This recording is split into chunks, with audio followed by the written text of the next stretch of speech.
আসসালামু আলাইকুম। দেশের পইলে তো সেই প্রশ্নটা পারিনি। এইটা হবে এই বাগেরহাট জেলা আমাগো, ওরও বাড়ি বাগেরহাট জেলা, আমারও বাড়ি বাগেরহাট জেলা। এই বাগেরহাট নিয়েই কিছু কথা বলা হবে। বাগেরহাট দিঘি আছে, ঐতিহ্য কয়টা দিঘি আছে এটা তোমার সঠিকভাবে বলতে হবে। কয়টা দিঘি খুব নাম করা এবং ঐতিহ্য।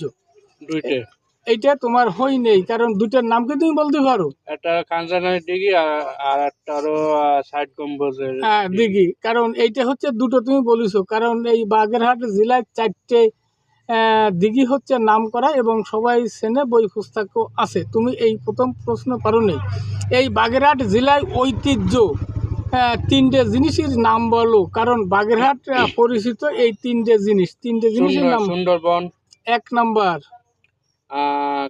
কাঞ্চানারি মাজার অথবা ওই যে ষাট গম্বুজ। হ্যাঁ, এটা হয়েছে। আর একটা জিনিস আছে, এইটা কলাম খুবই সমস্যা। এইটা তুমি কলাম পারো নেই এইটা নিয়ে।